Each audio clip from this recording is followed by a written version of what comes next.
जम्मू में एक बार फिर आतंकियों के सक्रिय होने के सबूत आ रहे हैं सामने। बड़ी खबर आपको बता दें, जम्मू में आर्मी बेस पर फायरिंग को लेकर है, जहां सुजवा मिलिट्री बेस पर फायरिंग हुई है और बेस के बाहर से फायरिंग की गई है। हालांकि आतंकियों की फायरिंग में एक जवान जख्मी बताया जा रहा है। सुजवा बेस के इलाके में सर्च ऑपरेशन को लेकर खबर सामने आई है। तो आपको बता दें, अब आतंकियों की फायरिंग में एक जवान के जख्मी होने की खबर है। ये बेस के बाहर से फायरिंग को लेकर खबर सामने आई है, जहां सुजवा मिलिट्री बेस पर फायरिंग हुई है। सुजवा मिलिट्री बेस के पास पहुंचे TV9 संवाददाता अंकित भट्ट की ये रिपोर्ट देखिए। जम्मू के सुंजवा आर्मी कैंप पर आतंकियों की तरफ से फायरिंग की गई है। इस फायरिंग में सेना का एक जवान घायल बताया जा रहा है। ये सुंजवा आर्मी कैंप जो है ये जम्मू के आउटस्कर्ट्स में पड़ता है और आप तस्वीरों में देखें कि किस तरीके से जम्मू कश्मीर पुलिस के साथ CRPF के जवान जो है वो पूरे इलाके में अब यहाँ पर कॉर्डन एंड सर्च ऑपरेशन चला रहे हैं ताकि जल्द से जल्द आतंकियों की धरपकड़ की जा सके। सामने अगर आप देखें तो ये वही इलाका है, ये वहीं पर आर्मी कैंप बेस है जहाँ पर आतंकियों की तरफ से बाहर से फायरिंग की गई। हालांकि भारतीय सेना के जवानों ने भी रिटेलिएशन फायर किया और उसके बाद जम्मू कश्मीर पुलिस मौके पे पहुंचती है। CRPF के जवान जो है वो यहाँ पर मौके पे पहुंचते हैं ताकि जल्द से जल्द उन आतंकियों की धरपकड़ की जा सके जिन्होंने इस कायराना हरकत को अंजाम दिया है। 2018 में आतंकियों की तरफ से इसी सुंजवा आर्मी बेस कैंप पर हमला किया गया था। वहीं आज एक बार फिर आतंकियों की तरफ से प्रयास किया गया कि इस आर्मी बेस कैंप पर फायरिंग की जाए और आतंकियों की तरफ से बाहर से ही फायरिंग जो है वो की है। लेकिन आप तस्वीरों में देखिए, अब जो मैसिव सर्च ऑपरेशन है वो लॉन्च यहाँ पर किया गया है।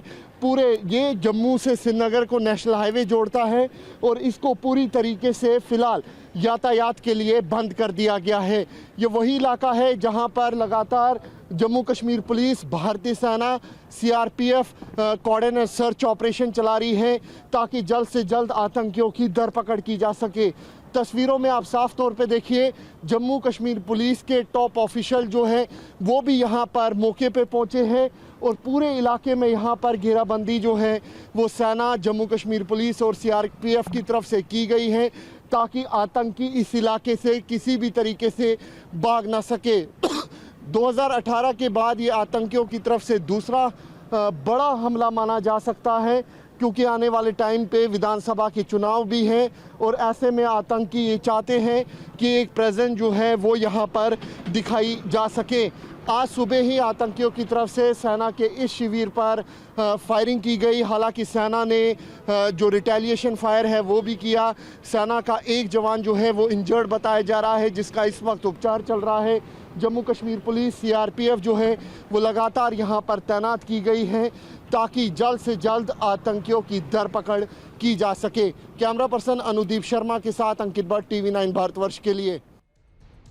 अपनी रिपोर्ट में अंकित ने एक बात का जिक्र किया कि चुनाव से पहले यहां पर आतंकी घटनाओं को देखते हुए पूरी तरीके से अलर्ट बताई जा रही है सेना। इस वक्त के हालात क्या हैं, मेरे सहयोगी अंकित भट्ट हमें ज्वाइन कर चुके हैं। इस वक्त जारी सर्च ऑपरेशन के बारे में उनसे अपडेट लेने से पहले इंफॉर्मेशन वॉल पर एक खास डिटेल आपके सामने, क्योंकि जम्मू कश्मीर में इस साल आतंकियों ने बड़ी घटनाओं को जो अंजाम दिया है उसमें जम्मू कश्मीर में कब कब बड़ी घटनाएं हुई है यही इंफॉर्मेशन आपके सामने। क्योंकि एक जवान की शहादत को लेकर खबर कठुआ के हीरानगर से सामने आई थी 11 जून को, जब मुठभेड़ में 2 आतंकी भी मारे गए थे। इसके अलावा आपको बता दें कि 12 जून को डोडा में सर्च टीम पर आतंकी हमले को जिस तरीके से अंजाम दिया गया था उसमें भी एक पुलिसकर्मी घायल हुआ था। डोडा से ही खबर 26 जून को भी सामने आई थी जब सुरक्षा बलों ने 3 आतंकियों को मार गिराया था और एक जवान की शहादत हुई थी। इसके अलावा राजौरी के मंजाकोट में 7 जुलाई जहां सेना के कैंप पर हमले को अंजाम दिया गया और एक जवान घायल हुआ था। उसके अलावा कठुआ से ही 8 जुलाई को भी एक खबर आई थी जहां सेना के वाहन पर हमला हुआ था और 5 जवान शहीद हुए थे जबकि 5 घायल हुए थे। हालांकि डोडा में ही 15 जुलाई को भी सर्च ऑपरेशन के दौरान आतंकियों की फायरिंग का जो मामला सामने आया था उसमें भी 5 जवान शहीद हुए थे। लेकिन अब अंकित भट्ट हमारे सहयोगी इस वक्त हमारे साथ हैं जो लगातार हमें अपनी ग्राउंड रिपोर्ट के जरिए वहां के हालात के बारे में बता रहे थे। लेकिन इस वक्त सर्च ऑपरेशन को लेकर क्या अपडेट अंकित? देखिए, जम्मू कश्मीर पुलिस, सीआरपीएफ और भारतीय सेना की तरफ से जो सर्च ऑपरेशन है वो लॉन्च किया गया है। सुंजवा के आसपास के इलाकों में लगातार जम्मू कश्मीर पुलिस के साथ साथ सीआरपीएफ और सेना के जवान जो है वो लगातार सर्च ऑपरेशन चला रहे हैं। ड्रोन्स की भी मदद जो है वो पुलिस और भारतीय सेना की तरफ से ली जा रही है। वहीं दूसरी अहम खास बात ये कि 2018 के बाद इस तरीके का हमला जो है आतंकियों की तरफ से किया गया। हालांकि 2018 में आतंकी जो थे वो सुंजवा आर्मी कैंप के अंदर घुसे थे, लेकिन आज अलर्ट भारतीय सेना के जवान जो है उन्होंने किसी भी हालत में आतंकियों को अंदर आने नहीं दिया। दूसरी अहम बात यह कि 2 गन शॉट जो है आतंकियों की तरफ से फायर किए गए हैं। ये जम्मू कश्मीर पुलिस की तरफ से ऑफिशियली जो स्टेटमेंट है वो दिया गया। कुछ समय पहले एसपी साउथ यहाँ पर थे, डीआईजी जो जम्मू सांबा कठुआ रेंज है वो यहाँ पर मौके पे पहुंचे थे, उनके साथ साथ जम्मू एसएसपी यहाँ पर मौके पे पहुंचे थे। तीसरी अहम बात ये कि ये जो आर्मी का कैंप है ये आउटस्कर्ट्स जम्मू में पड़ता है और ऐसे में जितने भी आसपास के इलाके, चाहे वो सुंजवा हो, बठंडी हो या फिर जो ऊपर के इलाके हैं, वहां पे लगातार Jammu Kashmir police special operation group, उसके साथ साथ सेना, सीआरपीएफ लगातार कोऑर्डिनेट सर्च ऑपरेशन चला रही है। इन सब के बीच जो सबसे बड़ी बात है वो ये है कि आने वाले टाइम पे विधानसभा के चुनाव भी होने जा रहे हैं और ऐसे में आतंकी जो है वो अपनी प्रेजेंस दिखाने की कोशिश कर रहे हैं। लाइन ऑफ कंट्रोल हो, अंतर्राष्ट्रीय सीमा हो या फिर हिंटरलैंड, जम्मू कश्मीर पुलिस, सेना, जो सुरक्षा बल है वो लगातार जो अलर्टनेस है वो बरते हुए है। ये अलर्टनेस ही है जिसकी वजह से आतंकी किसी भी तरीके से कैंप के अंदर नहीं घुस पाए। लगातार सेना की तरफ से जो ऑफिशियल स्टेटमेंट आया उसके मुताबिक 10:50 पे जो आतंकी हैं उनकी तरफ से फायरिंग की गई। एक जवान सेना का जो है वो गंभीर रूप से घायल हुआ है, जिसका उपचार इस वक्त सेना के मिलिट्री हॉस्पिटल में चल रहा है। लगातार इन्वेस्टिगेशन की जा रही है। मामले की इन्वेस्टिगेशन पर अंकित नजर बनाए रखें, आगे भी आपसे इस बारे में अपडेट लेंगे। जी, कुछ तस्वीर आप दिखाना चाहते हैं, अंकित दिखाइए। हाँ, मैं ये कहना चाह रहा था कि 2 अहम बातें यहाँ पर निकल के सामने आ रही है। वो ये कि जो यहाँ पर कैंप है जहाँ पर आतंकियों की तरफ से फायरिंग की गई, जिस जगह पे मैं मौजूद हूँ, जिस गली में मैं मौजूद हूँ, या ये गली या फिर इसके सामने से एक गली जाती है, 2 में से एक ऐसी गली है जहाँ से आतंकी जो है वो भागे हुए हैं। यही वजह है कि लगातार massive coordinate search operation Jammu Kashmir police, CRPF और सेना की तरफ से चलाया जा रहा है ताकि किसी भी हालत में आतंकियों की जल्द से जल्द धरपकड़ की जा सके। बिल्कुल, नजर बनाए रखें, आगे भी इस बारे में आपसे अपडेट लेंगे। अंकित, शुक्रिया पूरी जानकारी के लिए आपका। तो आतंकियों के खिलाफ जारी इस एक्शन और सर्च ऑपरेशन के बारे में डिटेल रिपोर्ट हमारे सहयोगी ने दी। लेकिन अब आज की एक और बड़ी खबर और बात बुलडोजर एक्शन की, क्योंकि बुलडोजर एक्शन पर आज सुप्रीम कोर्ट में सुनवाई हुई। सुनवाई के दौरान कोर्ट ने बड़ी टिप्पणी की।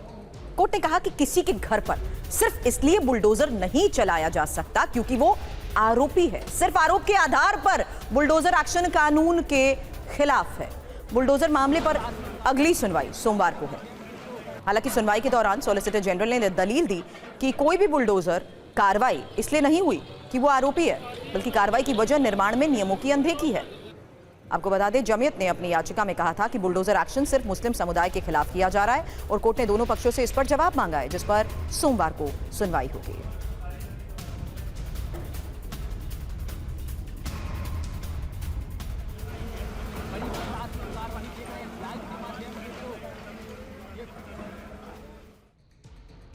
आज सुप्रीम कोर्ट ने क्या कहा है, इस बारे में हमारे सहयोगी पीयूष पांडे से लूंगी एक जानकारी। उससे पहले इंफॉर्मेशन वॉल पर इस बारे में डिटेल, बुलडोजर एक्शन पर सुप्रीम कोर्ट की तरफ से क्या कहा गया, इंपॉर्टेंट है। आरोपी पर बुलडोजर एक्शन कैसे ले सकते हैं राज्य, सवाल बड़ा। ऐसा करना कानून के मुताबिक नहीं है, कानून के ये खिलाफ है। आरोप के आधार पर बुलडोजर चलाना गलत। इंपॉर्टेंट ये भी, हम सभी राज्यों को इस पर निर्देश जारी करेंगे।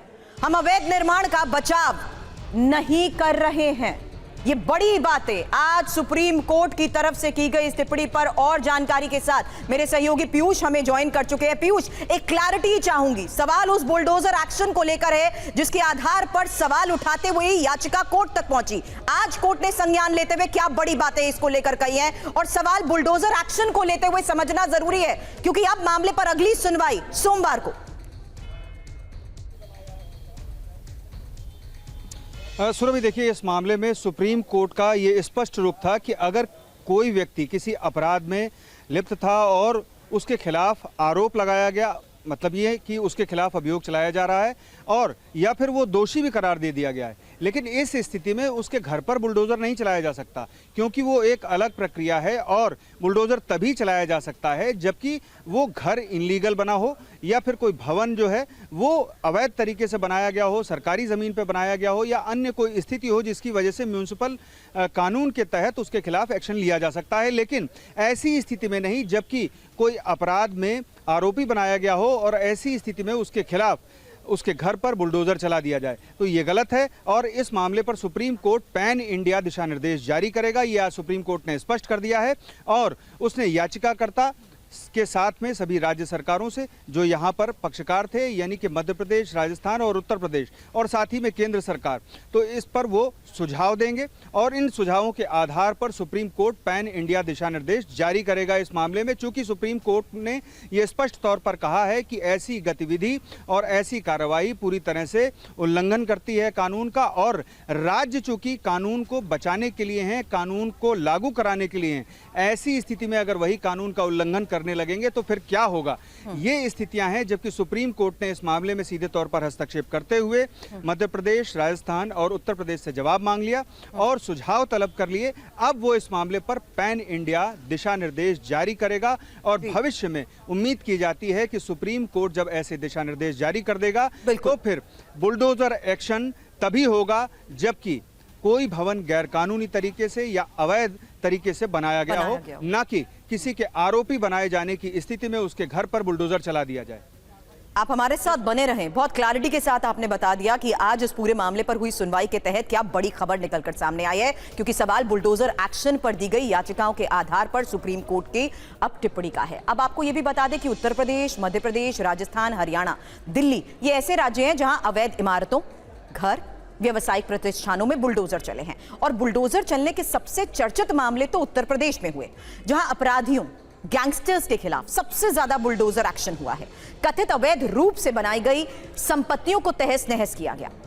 इन राज्यों में जब जब बुलडोजर चले तब तब विपक्ष ने आवाज उठाई और कहा कि सत्ता पक्ष आम जनता के मानवाधिकारों को कुचल रही है। हालांकि देश में इस बुलडोजर जस्टिस को लेकर जिस तरीके से सवाल उठाते हुए मामला कोर्ट तक पहुंचा, आज कोर्ट में हुई इसी अहम सुनवाई के बारे में हमारे सहयोगी पीयूष पांडे हमें बता रहे थे। आपको यह भी बता दें कि पूरे देश में बुलडोजर चलने की कितनी घटनाएं हुई हैं, इसके बारे में ये इंफॉर्मेशन आपके सामने, क्योंकि अब तक देखिए किस तरीके से 2022 में ही यहाँ 46,371 मामलों के तहत खबर सामने आ चुकी है, जबकि 2023 में 1,07,449। वहीं आगे देखिए किस तरीके से इस पूरे मामले को देखते हुए अब बुलडोजर जस्टिस के तहत जहां आज नजर सुप्रीम कोर्ट पर थी, उसी बारे में हमारे सहयोगी बता रहे हैं कि आखिर सुप्रीम कोर्ट ने किस तरीके से इस पूरे मामले पर बड़ी बात कही है। लेकिन कानून आखिर कहता क्या है? ये जो इंफॉर्मेशन ग्राफिकली हम आपको दे रहे हैं उसमें कानून में मनमानी, तोड़फोड़ के खिलाफ प्रावधान को लेकर और अन्य केसेस में जिस तरीके से सुप्रीम कोर्ट में आपको बता दें सरकारी कार्रवाई कानूनी प्रक्रिया के मुताबिक हो, यह बात कही गई है। न्यायालय ने कहा कि बगैर नोटिस या सुनवाई ध्वस्तीकरण अवैध, ध्वस्तीकरण से पहले आरोपी को नोटिस जरूरी। और न्यायालय के हस्तक्षेप के तहत खबर यह भी कि अप्रैल 2022 में जहांगीरपुरी दिल्ली में कार्रवाई पर रोक भी लगी थी। तो ये अलग अलग मामले जिस तरीके से बुलडोजर एक्शन के तहत कोर्ट में पहुंचे हैं, उसको देखते हुए आज की ये सुनवाई सबसे ज्यादा महत्वपूर्ण थी। हालांकि यूपी, उत्तर प्रदेश का जहां हमने जिक्र किया, यूपी में इतने बुलडोजर चले कि यूपी के मुख्यमंत्री योगी आदित्यनाथ की एक अलग छवि बनी। हालत यह हो गई कि योगी आदित्यनाथ की जनसभाओं में लोग बुलडोजर्स का प्रदर्शन करने लगे। यूपी की तर्ज पर ही राजस्थान और मध्य प्रदेश के मुख्यमंत्रियों ने भी हाई प्रोफाइल मामलों को बुलडोजर के जरिए ही निपटाने की कोशिश की। ठीक ऐसा ही असम के मुख्यमंत्री हिमंता बिस्वा शर्मा भी कई मामलों में करते हुए नजर आए। अब आपको बताते हैं जमीयत उलेमाए हिंद ने सुप्रीम कोर्ट में जो याचिका दायर की उसमें क्या लिखा गया, क्योंकि ये मामला कोर्ट तक पहुंचा। आपको बता दें जमीयत उलेमाए हिंद की तरफ से ही याचिका थी, उसमें क्या क्या कहा गया। दिल्ली के जहांगीरपुर में बुलडोजर एक्शन पर यह याचिका। अप्रैल 2022 में दिल्ली के जहांगीरपुरी में बुलडोजर चलाना अवैध तरीके से प्रॉपर्टी को तोड़ने की संस्कृति बढ़ रही है। अल्पसंख्यकों के खिलाफ बुलडोजर को टूल की तरह इस्तेमाल किया जा रहा है। अल्पसंख्यकों के खिलाफ ऐसी घटनाएं दुखद मिसाल। दोषी साबित होने से पहले दंडित करना असंवैधानिक। तो याचिका की ये वो मुख्य बातें आपके सामने हमने रखी है जो फिलहाल अर्जी में कही गई थी। लेकिन अब इस बीच आपको बता दें, अब मामले की अगली सुनवाई पर भी नजर होगी, क्योंकि यह साफ हो चुका है कोर्ट की आज की इस टिप्पणी के आधार पर कि जल्द ही इसको लेकर भी कोर्ट मामले को संज्ञान में लेते हुए अलग अलग याचिकाओं को भी ध्यान में रखते हुए बड़ा फैसला सुना सकता है। हालांकि सुप्रीम कोर्ट से एक और बड़ी खबर, और यह बड़ी खबर है शंभू बॉर्डर खोले जाने को लेकर। आपको बता दें, सुप्रीम कोर्ट ने 5 सदस्यीय कमेटी बनाई है और पंजाब हरियाणा हाईकोर्ट के पूर्व जज नवाब सिंह कमेटी के अध्यक्ष होंगे। कोर्ट ने कमेटी को किसानों से बात करने को कहा है। 1 हफ्ते में कमेटी की बैठक बुलाने के निर्देश दिए गए हैं। कोर्ट ने कहा है कि किसान राजनीति से दूर रहें और गैर वाजिब मांग ना करें। पीयूष पांडे हमारे सहयोगी इस वक्त हमारे साथ हैं, जो लगातार मामले की कोर्ट की सुनवाई के बारे में हमें जानकारी दे रहे हैं। ये एक और पूरा इंपॉर्टेंट मामला, सुप्रीम कोर्ट ने अब 5 सदस्यीय कमेटी बनाने की बड़ी बात कह दी है। पीयूष,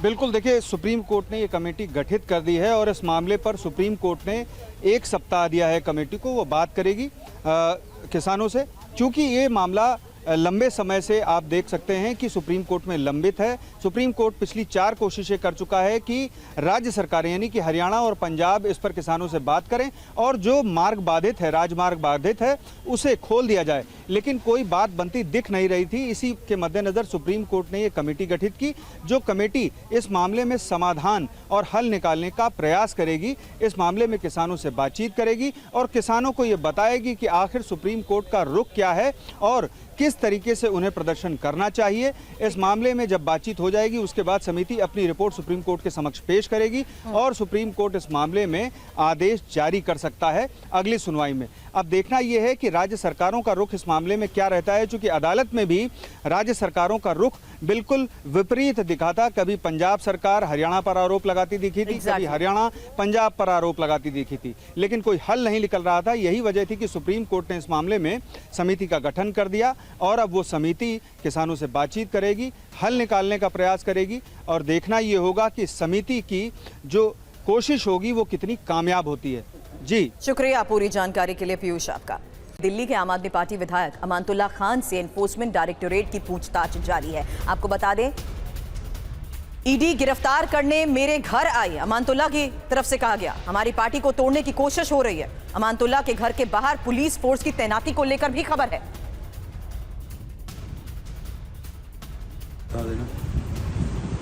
अस्सलाम वालेकुम।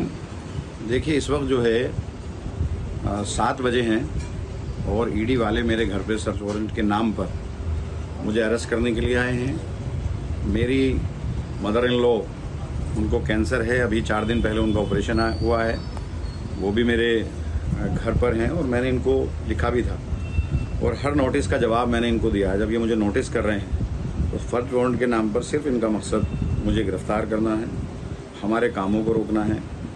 पिछले 2 साल से मुस्तकिल ये लोग मुझे परेशान कर रहे हैं, फर्जी मुकदमात लगा रहे हैं, आए दिन कोई ना कोई उलझन परेशानी खड़ी कर रहे हैं और मुझे ही नहीं, मेरी पूरी पार्टी को।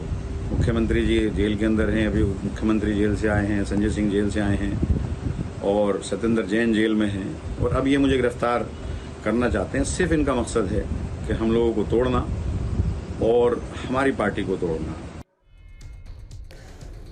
फिलहाल इस वक्त की बड़ी खबर यह है कि अब ईडी गिरफ्तार कर चुके हैं। अमानतुल्ला खान को तो आपने सुना, लेकिन आरोप क्या हैं और गिरफ्तारी के बारे में और जानकारी के लिए मेरे सहयोगी जितेंद्र इस वक्त हमें ज्वाइन कर चुके हैं। जितेंद्र से इस पूरे मामले पर अपडेट लेने से पहले आरोप के बारे में भी इंफॉर्मेशन आपको दे दे, क्योंकि कई घंटों की पूछताछ के बाद हुई गिरफ्तारी को लेकर ही इस वक्त की यह बड़ी खबर है। उससे पहले जानिए अमानतुल्ला खान पर लगे आरोप। दिल्ली वक्फ बोर्ड में नियमितताओं में अनियमितता, नकदी में अपराध की भारी आय का मामला और अवैध भर्ती के जरिए नकदी अर्जित करना, अपने नाम पर अचल संपत्ति खरीदने का आरोप।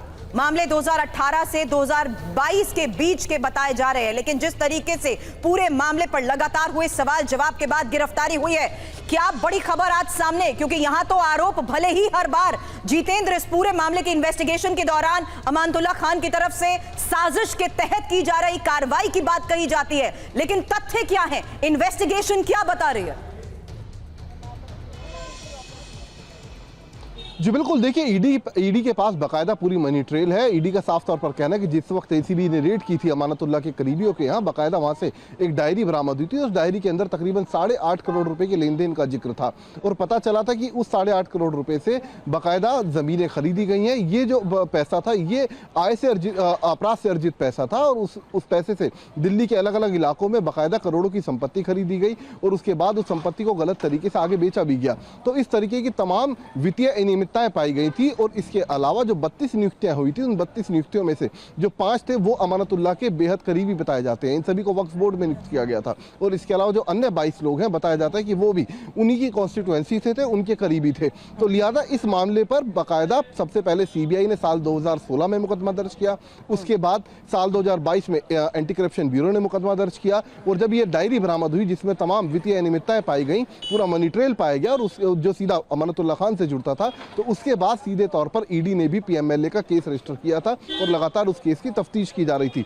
इसी साल जनवरी में 5000 पन्नों की एक चार्जशीट अमानतुल्लाह और अन्य आरोपियों के खिलाफ ईडी ने दायर की और उसके बाद से लगातार ईडी अमानतुल्लाह खान से पूछताछ कर रही थी, लेकिन कोई संतोषजनक जवाब ईडी को नहीं मिला। तो उसके बाद ईडी ने अमानतुल्लाह खान की गिरफ्तारी की है आज और अब से कुछ देर बाद अभी उनसे पूछताछ की जाएगी और कुछ देर बाद हो सकता है कि आज ही उन्हें अदालत के अंदर पेश भी किया जाए, जहां से ईडी की कोशिश होगी कि ज़्यादा से ज़्यादा दिनों की अमानतुल्लाह खान की रिमांड मिल सके। जी शुक्रिया जितेंद्र, पूरी जानकारी के लिए आपका। आगे की इन्वेस्टिगेशन पर नजर बनाए रखें। और अब खबर यूपी के बहराइच से, जहां पर भेड़ियों का आतंक कम नहीं हुआ है और इस पर सीएम की तरफ से अब निर्देश जारी किए गए हैं। बड़ी खबर आपको बता दें, सीएम योगी आदित्यनाथ के निर्देश को लेकर है और भेड़ियों को पकड़ने की कोशिश की जाए, प्रशासन इलाके में जन जागरूकता फैलाए और जनप्रतिनिधियों का सहयोग भी लिया जाए। जहां बिजली ना हो वहां पेट्रोमैक्स की व्यवस्था की जाए।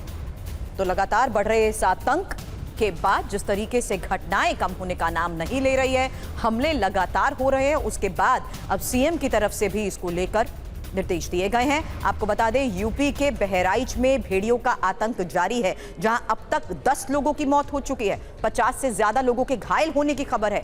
50 दिन से ऑपरेशन जारी है, 50 गांव में दहशत है और आपको बता दें 80,000 लोग प्रभावित बताए जा रहे हैं। और ऐसा लग रहा है कि आदमखोर के आपातकाल में इन भेड़ियों से सिस्टम भी अब हार गया है, क्योंकि हकीकत यही है कि यूपी के बहराइच में आदमखोर भेड़ियों का आतंक जारी है। यही वजह है कि भेड़ियों के हमले में एक और बच्ची की मौत की भी खबर आई है। हमले में बुजुर्ग महिला घायल हुई हैं। भेड़िए के हमले में अब तक 10 लोग जान गंवा चुके हैं, 50 से ज्यादा लोग घायल बताए जा रहे हैं। सर्च ऑपरेशन जिस तरीके से जारी है उसके बारे में लगातार हमारे सहयोगी हम तक डिटेल पहुंचा रहे हैं। ये जानने की कोशिश की जा रही है कि बड़े स्तर पर जारी इस सर्च ऑपरेशन के बावजूद किस तरीके से लगातार ये वारदात सामने आ रही हैं, घटनाएं सामने आ रही हैं। यही वजह है कि एक छोटी मासूम बच्ची पर भी हमला हुआ है और अब तक 10 लोगों की मौत हो चुकी है।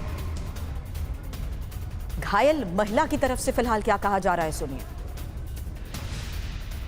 हो गई, एक पल्ला फट गया, एक बंद रह गया, कहीं कच्चे काम करते वाला का खींच गया, कच्चे ढीली पड़ी तब से आज बचा पड़ोसियों ने। इस पूरे मामले में जारी सर्च ऑपरेशन को लेकर भी लगातार खबरें हैं, लेकिन इस बीच बहराइच में जो भेड़िए का आतंक जारी है उसके बारे में जानिए, क्योंकि बीती रात हमले में एक बच्ची की जान जा चुकी है। 49 दिन 50 दिनों से जारी ऑपरेशन को लेकर भी एक खबर आपको बता रहे हैं, जहां 4 तो पकड़े गए जबकि 2 की तलाश जारी है, क्योंकि इलाके में जारी इस पूरे सर्च ऑपरेशन में ट्रैक को ट्रेस करने के बाद ही ये बात कही जा रही है कि 4 पकड़े गए हैं, 2 की तलाश जारी है। 10 लोग अपनी जान गंवा चुके हैं हमलों में, 50 से ज्यादा 50 लोग घायल बताए जा रहे हैं। गांव की घेराबंदी तक की जा चुकी है, ड्रोन कैमरे से इलाकों में नजर बनाई गई है, इंफ्रारेड ड्रोन की मदद भी ली जा रही है इलाकों पर नजर बनाए रखने के लिए, क्योंकि करीब 50 गांव में इनके आतंक की वजह से खौफ है। जगह जगह पिंजरे भी लगाए गए हैं और ड्रोन कैमरास के जरिए जिस तरीके से इलाके में नजर बनाई जा रही है, कोशिश यही है कि भेड़ियों के इस आतंक से बहराइच के लोगों को बचाया जा सके। हालांकि इस पूरे मामले में जिस तरीके से सर्च ऑपरेशन चल रहे हैं, हमारे तमाम सहयोगी लगातार प्रशासन के भी संपर्क में हैं। प्रशासन हालात को देखते हुए किस तरीके से ऑपरेशन के लिए ही अलग अलग कैमरास के जरिए भी नजर बनाने की कोशिश कर रहे हैं, क्योंकि ड्रोन कैमरे से नजर बनाने की कोशिश की जा रही है, इंफ्रारेड ड्रोन की भी मदद ली जा रही है। सीधे कोलकाता का रुख करते हैं, जहां पर बीजेपी के इस प्रदर्शन की तस्वीर देखिए, जहां उग्र होते इस प्रदर्शन के बीच महिलाओं ने किस तरीके से अब बैरिकेडिंग तोड़ने की, आगे बढ़ने की जो कोशिश की है, उसी के लिए भारी फोर्स की तैनाती कर दी गई। और कोलकाता में ये बीजेपी महिला मोर्चा के प्रदर्शन की ही तस्वीर आप देख रहे हैं, जहां देखिए किस तरीके से इस पूरे इलाके में भारी फोर्स की तैनाती की गई। और ये वो तस्वीर है जहां इलाके में की गई बैरिकेडिंग को तोड़ते हुए गेट तक पहुंचने में ये कामयाब रहे। दो तस्वीरें एक साथ आपके सामने कोलकाता में जारी बीजेपी महिला मोर्चा के प्रदर्शन की, जहां देखिए कैसे बैरिकेड को सीधे तोड़ते हुए आगे बढ़ने की ये कोशिश करना चाहते हैं, लेकिन दूसरी तरफ भारी पुलिस फोर्स की तैनाती। वहीं गेट की तरफ पहुंचे ये लोग कैसे गेट को खोलने का प्रयास कर रहे हैं। ये दो तस्वीरें कोलकाता में जारी महिला मोर्चा की वो तस्वीरें हैं जहां बीजेपी की तरफ से महिला मोर्चा आज सड़क पर उतरे हुई है और प्रदर्शन कर रही है। तो कोलकाता रेप मर्डर केस में लगातार सड़क पर जारी प्रदर्शन को लेकर खबरें आ रही हैं और बीजेपी महिला मोर्चा जिस तरीके से सड़क पर उतरी हुई है उसकी दो तस्वीर आपके सामने है।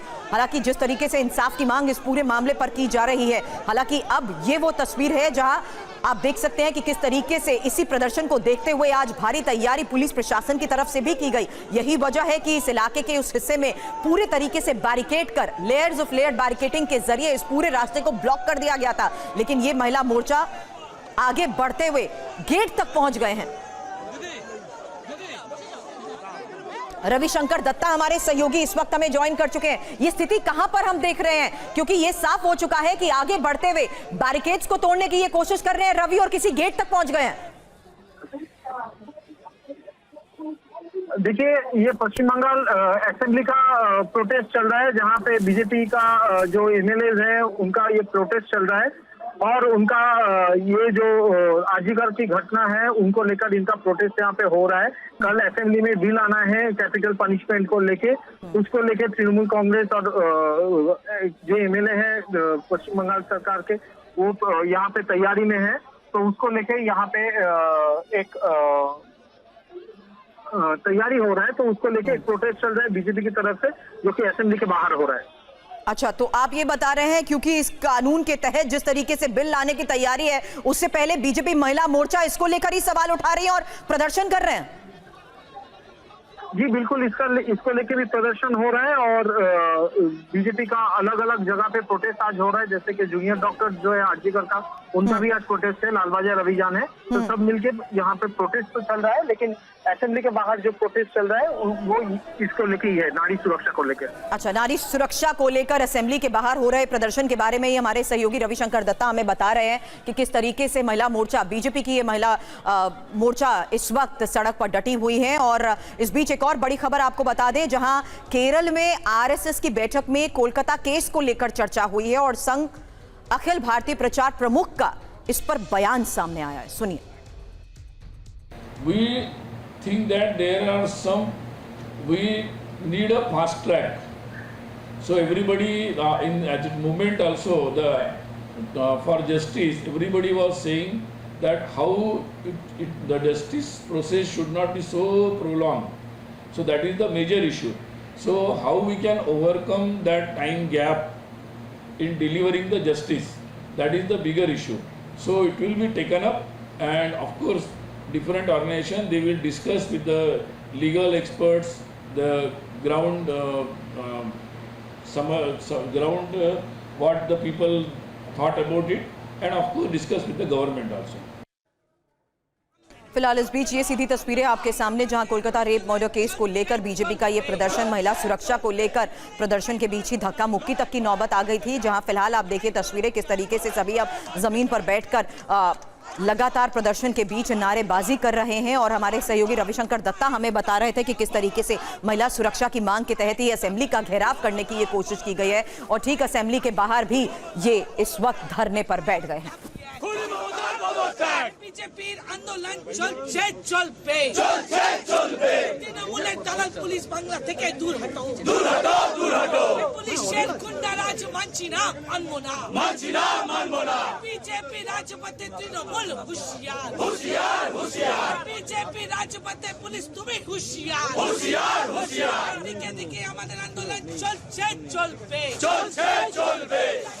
পুলিশ দিয়ে আন্দোলনকে রোকা যায়নি যাবে না বিজেপি রাজপথে পুলিশ তুমি হুঁশিয়ার দালাল পুলিশ হুঁশিয়ার ধিক্কার পুলিশ হুঁশিয়ার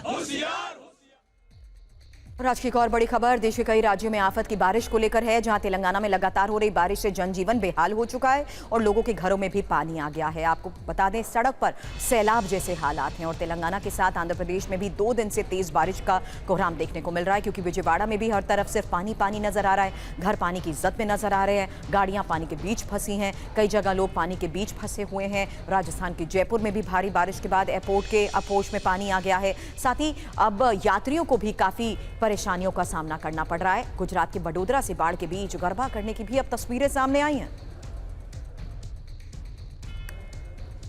तो आधे हिंदुस्तान में इस जल सैलाब की तस्वीर आप देख चुके हैं, जहां अलग अलग जगहों से आई इन तस्वीरों के बीच ये आंध्र प्रदेश की तस्वीर आपके सामने है। पिछले 2 दिनों के अंदर हुई भारी बारिश का ये कहर, बाढ़ के हालात की ये तस्वीर। राज्य के कई इलाके जलमग्न हैं। ड्रोन तस्वीरें आपके सामने, दूर तक बस पानी ही पानी नजर आ रहा है। विजयवाड़ा की ये तस्वीर है। सबसे ज्यादा हालात ही विजयवाड़ा में खराब हैं। कुछ इलाकों में कई फीट तक पानी भर चुका है। शहर में करीब 3 लाख लोग बाढ़ से प्रभावित हुए हैं। आंध्र प्रदेश और तेलंगाना में लगातार बारिश से कई शहरों में बिगड़ रहे हालात की एक और तस्वीर। लोगों को भारी बारिश की वजह से परेशानी का कैसे सामना करना पड़ रहा है। देखिए, कमर तक पानी भर जाने के बावजूद लोग इस रास्ते को पार करने को मजबूर हैं। सड़क पर कई फीट तक पानी भरा हुआ है। आवाजाही में दिक्कत तो जाहिर सी बात है लोगों को हो रही है, लेकिन कुछ लोगों को यहां से निकालने के लिए बीच सड़क पर बोट को उतार दिया गया। यातायात बुरी तरीके से प्रभावित है। सड़क पर समंदर जैसे हालात हैं। घरों में पानी आ गया है। अब आंध्र प्रदेश के अमरावती में लगातार हो रही बारिश के कहर की तस्वीर।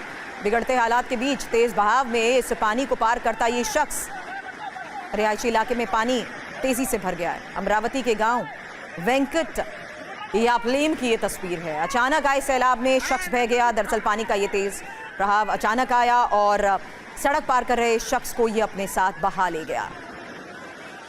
वहां मौजूद और लोगों ने उसे बचाने की कैसे कोशिश की, वही तस्वीर आपके सामने।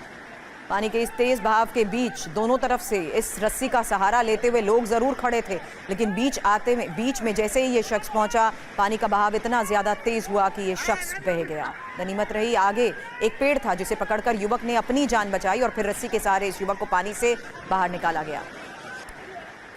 अब आंध्र प्रदेश के मुख्यमंत्री चंद्रबाबू नायडू ने विजयवाड़ा में बाढ़ प्रभावित इलाकों का दौरा किया है। तस्वीर उसी वक्त की आपके सामने। नायडू बाढ़ पीड़ितों से मुलाकात करते नजर आए, उनके लिए चलाए जा रहे रेस्क्यू ऑपरेशन के बारे में जानकारी ली, समीक्षा की, साथ ही बाढ़ की स्थिति का जायजा लिया। तेलंगाना के महबूबाबाद में भारी बारिश के कारण रेलवे ट्रैक कैसे बह गया, देखिए तस्वीर। पानी के तेज बहाव में पूरी तरह समा चुका है रेल ट्रैक। मूसलाधार बारिश के बाद आई बाढ़ में ऊपरी और निचली दोनों रेल लाइनों से बजरी बह गई और कई जगह ट्रैक के आर पार पानी का तेज बहाव भी नजर आया। रेलवे ट्रैक को हुए नुकसान के कारण ही विजयवाड़ा से वारंगल और दिल्ली से विजयवाड़ा तक की सभी ट्रेनों को रोक दिया गया है। रेलवे ट्रैक की मरम्मत का काम जारी है। तेलंगाना के खम्मम जिले में हालात सामान्य नहीं है। आंध्र और तेलंगाना सीमा के पास गिरिकापाडू में पालेरू पुल को भारी नुकसान पहुंचा है। पुल का एक हिस्सा बहने की वजह से लोगों को खासी दिक्कत का सामना करना पड़ रहा है और पानी उफान खा रहा है। बताया जा रहा है कि खम्मम जिले में 110 गांव जलमग्न हो गए हैं। अब वडोदरा के लोगों के लिए नई परेशानी कैसे उभर कर सामने आ गई है, उसी की ये तस्वीर। बाढ़ के पानी में बहकर मगरमच्छ रिहायशी इलाकों में आ गए हैं। लोगों में दहशत का माहौल है, ना जाने कब कहां से कोई मगरमच्छ आ जाए और वो उसका निवाला बन जाए। बाढ़ के पानी में एक साथ 4 मगरमच्छ पानी में तैरते नजर आए। अहमदाबाद की अब तस्वीर आपके सामने। चारों ओर सिर्फ पानी ही पानी। सड़क किनारे खड़ी गाड़ियां पानी में समा चुकी हैं। इस बीच एक डिलीवरी बॉय अपने ग्राहक के लिए ऑर्डर लेकर पहुंचा है और खाना पहुंचाने के लिए वो बाढ़ के पानी से अपनी मंजिल तक पहुंचने की जो कोशिश कर रहा है, उसी की ये तस्वीर है। महाराष्ट्र के बीड़ में लगातार हो रही बारिश से बिंदुसरा नदी उफान पर है। नदी का पानी अपना दायरा तोड़कर रिहायशी इलाकों में दाखिल होने के लिए बेताब है और नदी से सटे इलाकों में बाढ़ जैसे हालात। बारिश और नदी में आए उफान ने लोगों की मुश्किलें बढ़ा दी हैं। लोगों का घरों से निकलना मुश्किल है। सड़क पर पानी भरने से बीड़ के कई इलाकों में यातायात ठप है। महाराष्ट्र में बाढ़ बारिश ने कैसे तबाही मचा रखी है, उसकी एक और तस्वीर वाशिम की ये तस्वीर है। एक बुजुर्ग पुल पार करने की कोशिश में पानी के तेज बहाव में बह गए। दोनों तरफ खड़े ग्रामीणों ने स्थिति को देखते हुए पानी में उतरकर बुजुर्ग को कड़ी मशक्कत के बाद बचाया। अलग अलग इलाकों से आई वो तस्वीर आपने देख ली है, लेकिन एक और महाराष्ट्र के इलाके में बाढ़ जैसे हालात। हिंगोली जिले के ही हिंगोली देवजना गांव में बाढ़ में 40 लोग फंस गए हैं। लोगों को बचाने के लिए एनडीआरएफ की टीम मौके पर मौजूद है। ताजा हालात जानने के लिए देखिए हिंगोली से हमारे संवाददाता रमेश की ये रिपोर्ट। हिंगोली जिले में पिछले 2 दिन से बहुत तेजी से बारिश शुरू है। ये बारिश के वास्ते पूरे जिले की जो 3 मुख्य नदियां हैं, पेनगंगा है, कयादू है और पूर्णा, ये 3 ही नदी जो है ते पूरे भर के आ रही है। नदी में बहुत पूर आने के वास्ते जो है तो इस पूर में बहुत सारे किसान जो है ते अपने खेत में रुके वाले हैं। खेत के ऊपर जो गोठे रहते हैं, गोठे के ऊपर छत पर वो किसान रुके वाले हैं। आप ये दृश्य में देख सकते हो, यहाँ पे जो किसान है वो किसान कल रात से या ठिकाणी रुके वाले हैं। और ये किसान को अब हिंगोली नगर पालिका की एक टीम है, एनडीआरएफ की टीम है, यहाँ के एमएलए है संतोष बांगर, वो भी उसके साथ है। वो एमएलए संतोष बांगर के साथ वो टीम लेके आए हैं और ये किसान जो कल रात से लड़के वाले हैं उसको अब रेस्क्यू कर रहे हैं। और बाढ़ के हालात का जायजा लेने के लिए चंद्रबाबू नायडू जिस तरीके से हालात की समीक्षा कर रहे हैं, उसी के बीच ये तस्वीर सामने आ रही है, जहां आपको बता दें कि अब चंद्रबाबू नायडू खुद एक जेसीबी पर सवार होते हुए इलाके के बीच मुआयना कर रहे हैं। तो अभी तक एरियल सर्वे जिस तरीके से किया जाता था वो तस्वीरें आपने अब तक देखी होंगी, लेकिन ये वो तस्वीर है जहां देखिए बाढ़ के इलाके के बीच में पहुंचकर जेसीबी पर सवार होकर कैसे इलाके में बाढ़ की स्थिति का जायजा लिया जा रहा है। और आसपास के लोग जिस तरीके से ऊपरी मंजिल पर शरण लेने को मजबूर हो चुके हैं, उसी की ये वो तस्वीर है जहां देखिए पूरी तरीके से इलाका जलमग्न हो चुका है और इलाके में फंसे लोगों तक राहत किस तरीके से पहुंचाई जा रही है, किन किन इलाकों में अभी तक रेस्क्यू किया जा रहा है, उस बारे में वो जानकारी लेते हुए नजर आ रहे थे। 2 तस्वीरें आज आपके सामने, क्योंकि अभी तक हम ये देखते थे कि किस तरीके से इलाके का एरियल सर्वे किया जाता था। आज ये वो तस्वीर है जिसमें हम देख रहे हैं कि इलाके के बीचों बीच बोट पर सवार होकर रेस्क्यू की टीमों के साथ लगातार हालात का जायजा लिया गया है और लोगों को किस तरीके से राहत पहुंचाई जा रही है, कौन से सबसे ज्यादा बाढ़ प्रभावित इलाके हैं, वहां पर लोगों को कैसे रेस्क्यू किया जा रहा है, इसका जायजा लेने के लिए बोट पर सवार हुए चंद्रबाबू नायडू और उसके बाद जेसीबी पर सवार होते हुए इलाके का मुआयना किया है। तो आंध्र प्रदेश और तेलंगाना में बाढ़ बारिश से लगातार बिगड़ रहे हालात के बीच लोग किस तरीके से फंसे हुए हैं आप अंदाजा लगाइए। हालांकि लोग यहां पर काफी उत्साहित नजर आ रहे हैं क्योंकि लोगों की कमर तक पानी भरा हुआ है, बावजूद इसके वो बीच सड़क पर आकर किसी तरीके से हाथ मिलाने की कोशिश कर रहे हैं। अब इस स्थिति के बीच में लोगों को किस तरीके से रेस्क्यू किया जा रहा है, लोगों को किस तरीके से राहत पहुंचाई जा रही है, बाढ़ बारिश के इस कहर में लोगों को कैसे बचाने की कोशिश हो रही है, उसका जायजा खुद वो लेते हुए नजर आए हैं जेसीबी पर सवार होकर और बीच सड़क पर जो नाव थी उसमें सवार होकर।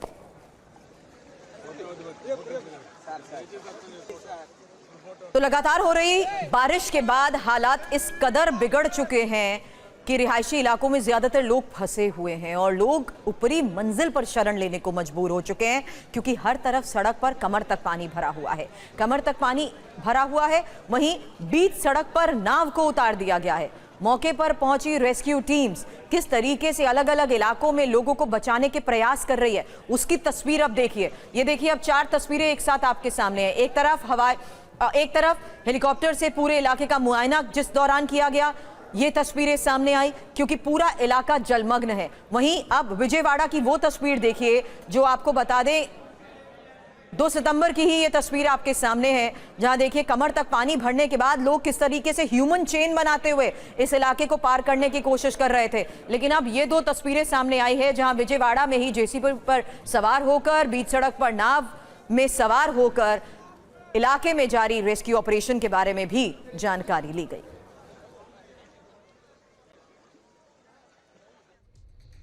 और आज की एक और महत्वपूर्ण खबर आपको बता दें, अमेरिकी राष्ट्रपति चुनाव को लेकर यह खबर बड़ी है।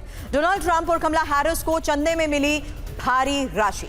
ट्रंप और कमला हैरिस को अब तक मिले 11,000 करोड़ रुपए। चंदा लेने में ट्रंप से आगे निकल सकती हैं कमला हैरिस। और इसी साल 5 नवंबर को राष्ट्रपति चुनाव से पहले ये बड़ी खबर है।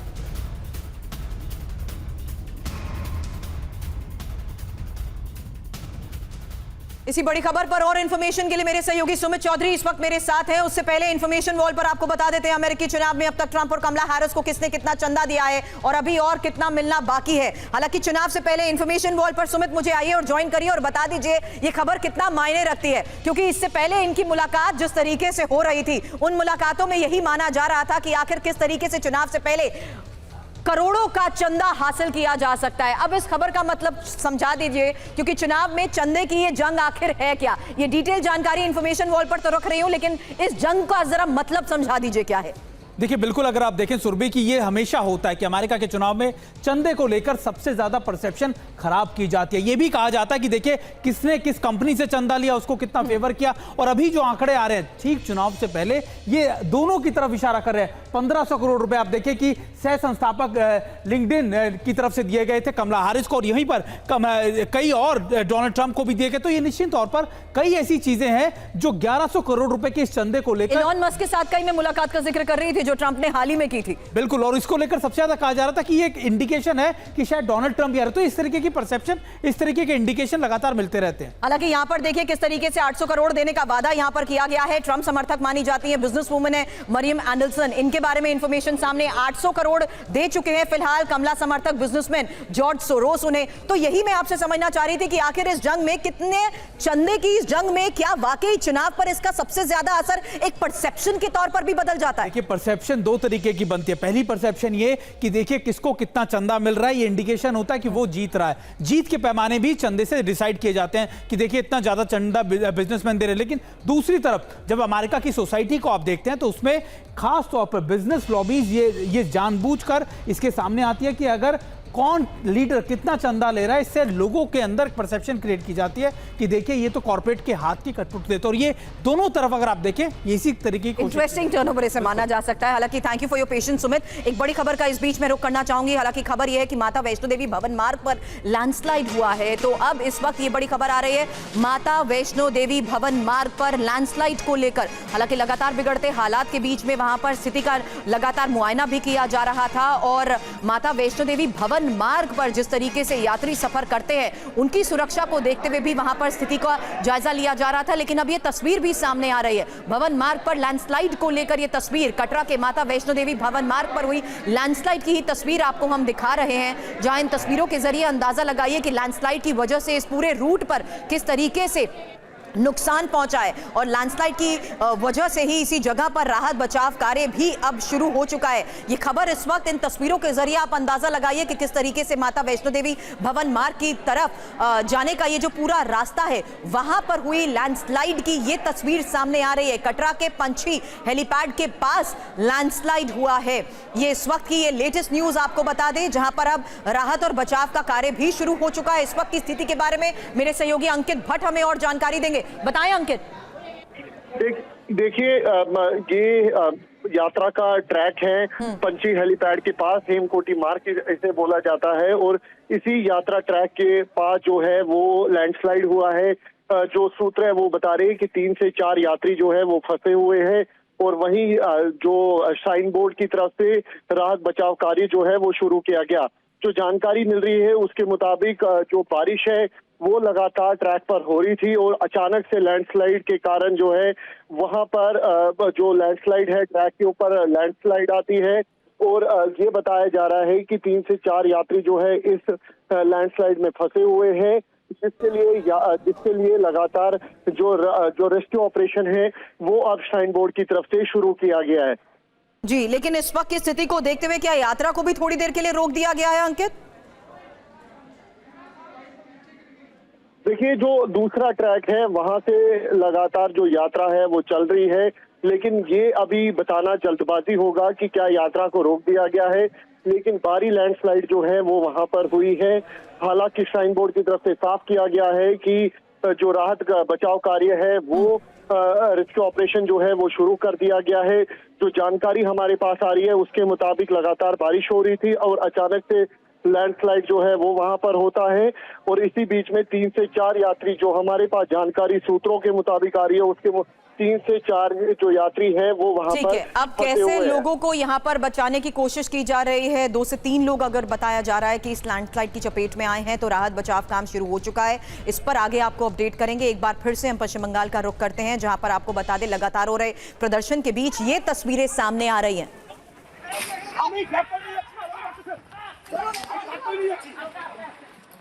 दो तस्वीरें आपके सामने, जहां देखिए किस तरीके से लोगों को हटाने के लिए अब पानी की बौछार की जा रही है, वहीं बल प्रयोग भी किया जा रहा है। पश्चिम बंगाल के अलीपुर द्वार की ये तस्वीर आपके सामने है, जहां सड़क पर डटे इन प्रदर्शनकारियों को हटाने के लिए अब पानी की बौछार की जा रही है। वाटर कैनन का इस्तेमाल हो रहा है। वहीं इन सभी लोगों को हटाने की कोशिश।